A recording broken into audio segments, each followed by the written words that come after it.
Shopify Rebellion are in the LCS, taking over TSM's spot. Cue tiny violin music. I will not miss you. Everyone was excited for Shopify Rebellion entering the league because they got that sick dropship money, which, by the way, I still have no idea what that is, and I can't get it out of my head that it sounds like some Andrew Tate pyramid scheme. Shopify Rebellion have gone budget right out the gate with FakeGod, Bugi, Insanity, Bvoy, and Zeyzal. But actually, I partially agree with this roster, and I'll explain why some of the pieces here make sense. Alright, let's get it. FakeGod is the top laner for Shopify Rebellion, and he's coming off the back of a win with the Sky's Toast team in the NACL for summer 2023. I hope he's learned a thing or two from his time in the trenches, because the last time he was in the LCS, he did not look good.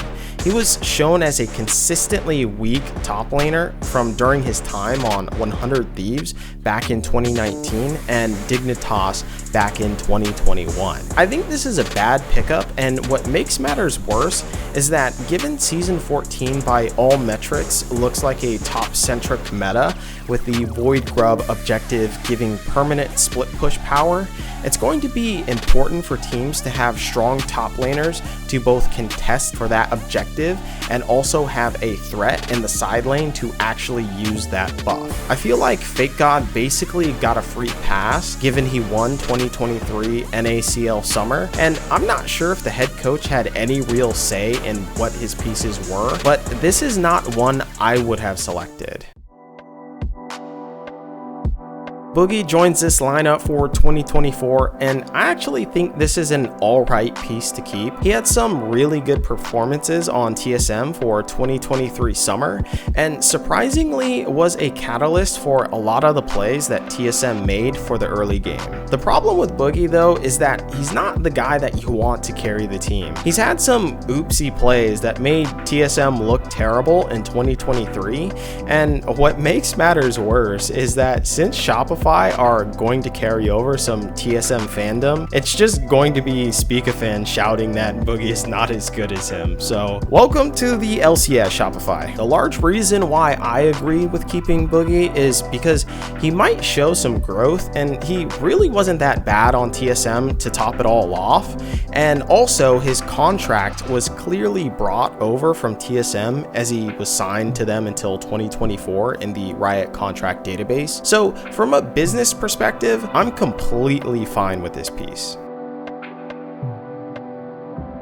Insanity remains as the core piece of this lineup for the mid lane, and I'd say there's evidence to support that keeping Insanity is the intelligent move here. He's steadily improved from his time on Immortals when he got punished for simple things like pushing the wave too hard without his jungler, and he actually had some standout plays in 2023 summer, which put him in talks about being one of the best mids in the LCS, and certainly carried TSM to victory a couple of times as the primary carry. With how poor of a start Insanity had to his LCS career, I don't think he has a high ceiling, but Shopify really aren't paying big guap for him, so in terms of purely business strategy, it makes complete sense. If Insanity continues to grow little by little, in some ways Shopify can count that as a win for keeping this piece. Speaking of planning, if you're planning for more League of Legends content, keep it locked right here and subscribe. I keep the bangers coming with documentaries,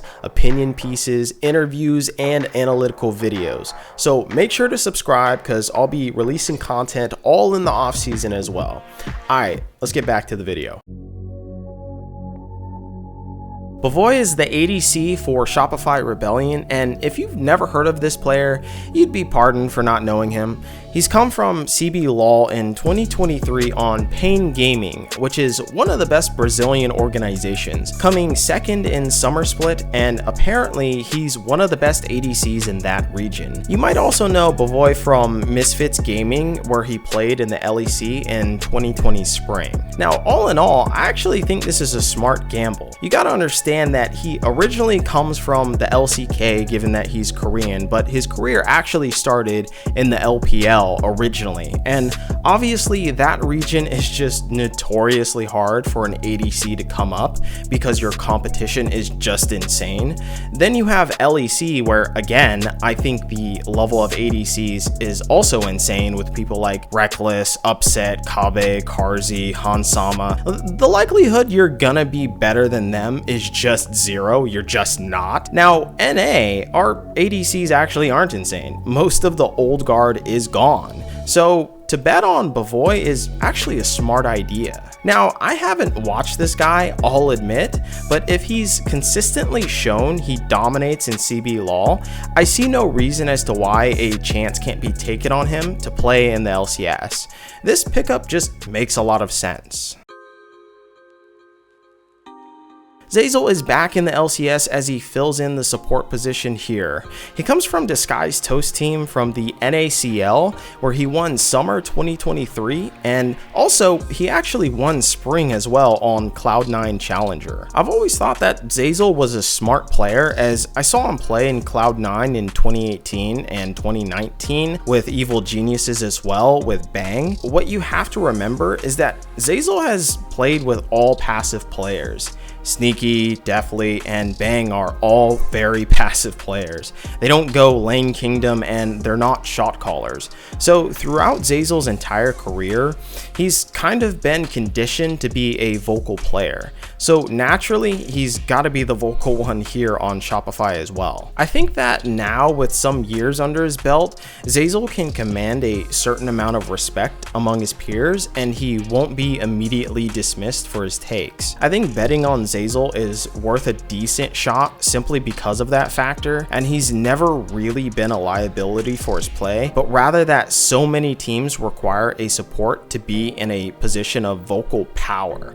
So he's got a chance to be decent on this team. So overall, I think Shopify Rebellion is clearly a budget team, but with the asterisk that I think some of the pieces here make sense. The risk on ADC is an intelligent one, and pairing him with a veteran support is a smart idea. Seeing if Insanity can improve yet again is an okay move, and you'll save some money in the meantime, and hanging on to Bugi's contract is just a smart business move. Plus, he was okay on TSM last year. So while I think this roster was constructed for budget, and I don't think they're looking to even reach the international stage because it looks like they'll probably make around 5th place with this roster, I do think they've got some good exit strategies for 2025. So this is just a domino to that end goal. Thanks for watching. Remember to subscribe to hear about the rest of my roster rundowns, and stay tuned for an entire power ranking. We out. Peace.